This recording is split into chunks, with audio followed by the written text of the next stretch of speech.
True fulfillment doesn't come from what we do, but it comes from who we are. Hi everyone, this is Lavi Sharma, and today I will be talking about the power of presence. Yes, the fulfillment is within. So I'm not talking about that we should not be going after our goals or not set our goals, because as human beings, we all have immense potential to achieve anything we want. But we would want to do it in joyful, purposeful, and loving manner. And that's where the power of presence can be transforming. So, what is presence? Presence is that state of being which directly connects with ourselves with consciousness. So, there are no thoughts when we are in present moment, and there is just being.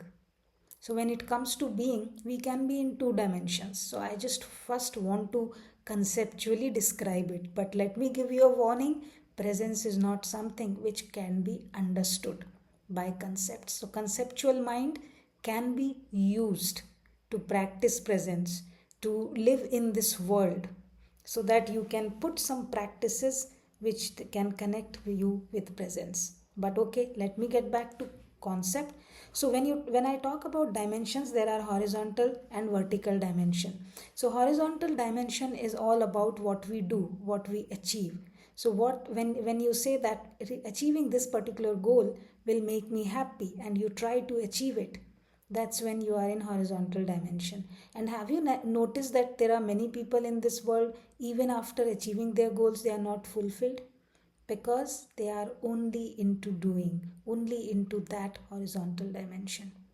So now let's move to vertical dimension. What is vertical dimension? Vertical dimension is about being, which is about, it's like the inner connection and recognizing yourself as consciousness. So when we disconnect ourselves with future and past, we have capability to connect ourselves with vast consciousness. It's like that sea which is very vast inside in spite of the turbulence. So when we are able to disconnect ourselves with past and future, we can connect with that vast consciousness. So how do we practice presence now and really achieve this? So one way to practice presence is to observe your body. So those of you who practice yoga would have experienced this in Yoga Nidra as well. So in which, for example, if I say your right leg, till now you were not aware of your right leg. But as soon as I say, or maybe you say, your right leg, you will be aware of it. There will be a flow of energy there, and it will come with practice. So like that, you can practice observing your body and disconnecting with every thought which is there. And when you are in that thoughtless state and still, you will be able to experience the power of presence. And why is that? Because in present moment there are no problems. Do you have any problem right now? Really, right now? Because the dysfunctional patterns of mind, they make us think that we have a problem. I'm not talking about that you should not look for solutions about the things which you are dealing with. Of course, you should. But then you are using your mind instead of your mind telling you or forcing you to overthink about something, or rather think about something in negative manner. And a magical thing, when you can practice being fully in present, you can transform the suffering of another person as well, because you are not loaded with past or future. You are in this moment. And this will come only when you experience it. Like I said, not conceptually. That reminds me of a small story where Zen master asks his student, "Do you understand Zen?" And student says no. And the teacher says, "Neither do I." Because it cannot be understood by the conceptual mind.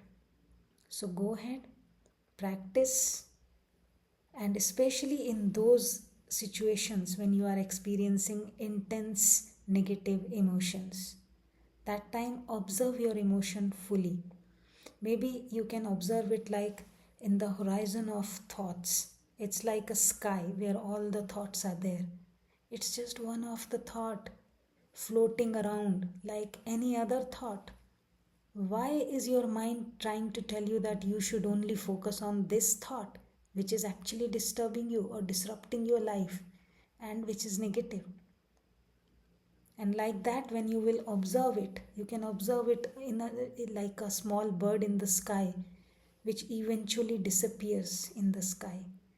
You will be able to dissolve your negative emotion in the vast consciousness. It will come with practice, but being able to respond in positive manner in negative situation is a great practice of presence. So keep practicing and connect with me if you would like to more about other presence practices and the power of presence. Take care, be present. Bye.